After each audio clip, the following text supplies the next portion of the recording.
Have you ever just wondered what would happen if you stopped? Just cut out sugar completely for 30 days. We see these challenges everywhere online, right? But what's the real story? Let's get into it and find out what actually happens when you decide to break up with sugar. Okay, let's be real. It all starts with a confession like this one. Because for so many of us, this is our truth. And it's not about being weak or having no willpower. It's a real, almost chemical relationship with the sweet stuff.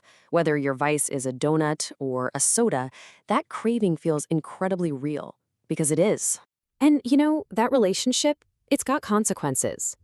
Before taking on a challenge like this, life can feel like a cycle. You're puffy, you're bloated, maybe you're dealing with breakouts. And oh, that afternoon energy crash, the one that has you reaching for another sugary pick-me-up.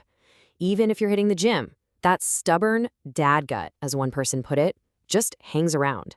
It is so frustrating. So why is it so ridiculously hard to quit? Well, because sugar is literally everywhere. A shocking 74% of packaged foods here in the US have added sugar. It's hiding in things you would never, ever suspect. So what feels like a conscious choice is actually an unconscious addiction for millions of people. And on top of that, it's a master of disguise. Seriously, sugar has at least 61 different aliases. So you could be standing in the grocery store, trying your best to be healthy, reading the labels, and still get fooled by something that sounds innocent, like brown rice syrup. It's in your bread, your pasta sauce, your salad dressing. It's like a full-time job just trying to spot it all. So eventually, you just hit a wall. Maybe it's after a holiday binge where you just feel awful, or maybe you're just sick and tired of the constant energy roller coaster. Whatever the trigger is, you decide, that's it. Enough is enough. It's time to take back some control, even if it's just for 30 days to see what happens. The rules sound simple, right?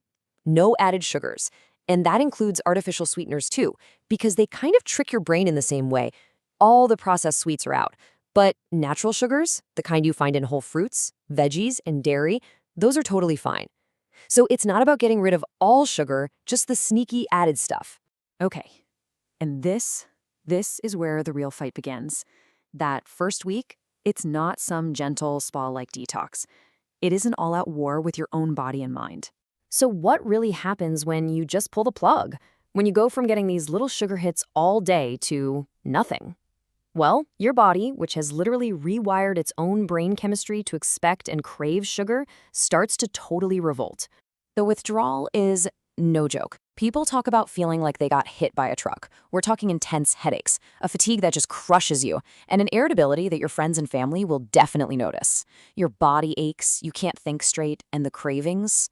Oh, the cravings are so powerful, people literally have dreams about brownies. It's a real physical reaction, sometimes called the keto flu. And then this weird thing happens. All of a sudden, your whole life is about food. Not even because you're hungry all the time, but because of the pure logistics of it all. You have to plan every single meal. You have to read every single label. And you start finding sugar in the most random places, like bacon or your favorite crackers. It's wild. And then you try to have a social life. As the food theorists put it, this is the real boss level of the challenge. You go out to a restaurant and suddenly realize nearly everything has sugar in it. The sauces, the glazes, the dressings. It gets super awkward grilling the waiter. And a lot of the time, you just end up with a sad, plain salad. But if you can just push through that first brutal week, maybe two, something pretty incredible starts to happen. The struggle finally gives way to a breakthrough, and the rewards are way more amazing than you could have ever guessed.